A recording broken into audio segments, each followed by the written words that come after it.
ফেসবুকে দু একটা প্রতিষ্ঠিত নিউজ পোর্টাল এবং সংবাদ মাধ্যমে শুধুমাত্র এই ফ্যাক্টটা জানানো হয় যে উত্তরা থেকে প্রায় 2 বা 3 লক্ষ মানুষ মার্চ করে গণভবনের দিকে আসছে। 10 থেকে 15 মিনিটের ভিতরে অন্যান্য জায়গায় অবস্থান নেওয়া মানুষ যারা ছিল তারা মার্চ করতে শুরু করে গণভবনের দিকে। আজকের যে আয়োজন, এই আয়োজনটা মূলত জুলাইয়ের সাংবাদিকদের যে অবদান, সেই অবদানকে কেন্দ্র করে। কিন্তু আমি স্মরণ করতে চাই জুলাইয়ের আগেও দীর্ঘ ফ্যাসিবাদী সময়ে সাংবাদিকরা আসলে আমরা যেভাবে সবসময় আলোচনা করি সেই আলোচনার বাইরেও একদম সাংবাদিক ছিলেন যারা সবসময় নির্যাতিতদের পক্ষে ছিলেন। বিশেষ করে আমরা ঢাকা বিশ্ববিদ্যালয়ে যারা বিরোধী মতের ছিলাম তারা এই বিষয়টা অ্যাকনলেজ করবো এবং আমি আশা করি যে সব দলই অ্যাকনলেজ করবে, এখন যারা ক্রিয়াশীল ছাত্র সংগঠন আছে, যে আমরা আমাদের কাছে একটা সময়ে শুধুমাত্র সর্বশেষ রিসোর্ট ছিল সাংবাদিকরা।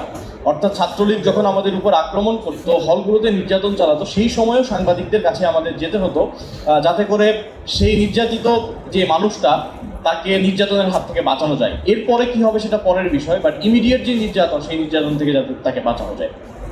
তো শুধুমাত্র জুলাই নয়, বরং আমরা সাংবাদিকদের যেই ইতিবাচক ভূমিকা, সেই ইতিবাচক ভূমিকার কথা বিভিন্ন সময়ে স্মরণ করেছি এবং আমরা সামনে স্মরণ করে যাব। আজকে আমরা অনেকগুলো গল্প শুনলাম জুলাই সাংবাদিকরা কী ধরনের ভূমিকা রেখেছিলেন। এই ভূমিকাগুলো আমাদের সাথে কানেক্টেড।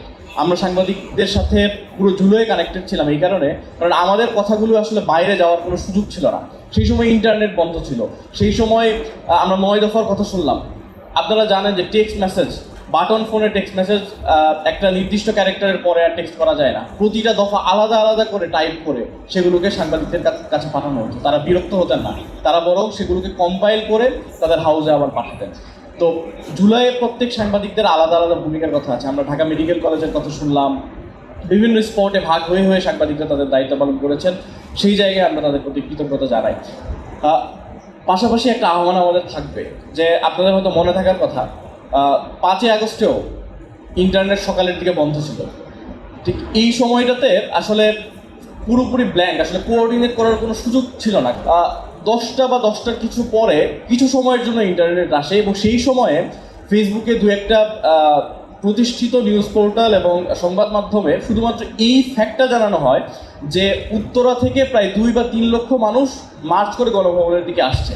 এই কথা যখন মানুষ জানতে পারে, 10 থেকে 15 মিনিটের ভিতরে অন্যান্য জায়গায় অবস্থান নেওয়া মানুষ যারা ছিল, বিশেষ করে যাত্রাবাড়িতে, শাহবাগে যে মানুষরা ছিল, তারা একটা সাহস ফিরে পায় এবং শুধুমাত্র এই ফ্যাক্টটা জানার ফলে তারা মার্চ করতে শুরু করে গণভবনের দিকে। তো আমি সাংবাদিকদের প্রতি অনুরোধ রাখবো যে আমরা বিশ্বাস করি এবং আপনারাও বলে থাকেন যে সংবাদ মাধ্যম এখন যথেষ্ট ফ্রি, তাদের কাজ করার সুযোগ আছে। আমরা এই কথাগুলো আগেও শুনেছি। এটা তখনই প্রতিষ্ঠিত হবে যখন আপনারা নিরপেক্ষভাবে শুধুমাত্র ফ্যাক্টটা প্রকাশ করবেন। আপনারা এত গুরুত্বপূর্ণ একটা জায়গায় আছেন যে শুধুমাত্র ফ্যাক্টটা প্রকাশ করলেই এটা সাধারণ মানুষকে এত বেশি শক্তি দেয়, তাকে কথা বলার জন্য এত বেশি প্রেরণা দেয়, যেই জিনিসটা আপনি আসলে হয়তো ফিল করেন না।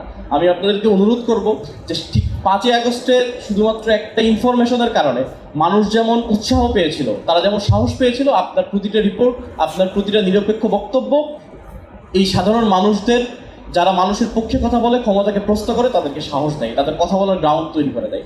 এই কারণে আমি আপনাদের অনুরোধ করব যে আপনারা যে দায়িত্ব পালন করছেন, এই দায়িত্ব যদি নিরপেক্ষতার সাথেও পালন করেন, তারপরেও যারা ক্ষমতাকে প্রশ্ন করে সেই মানুষদের জন্য এটা বিরাট একটা অস্ত্র হিসেবে কাজ করবে।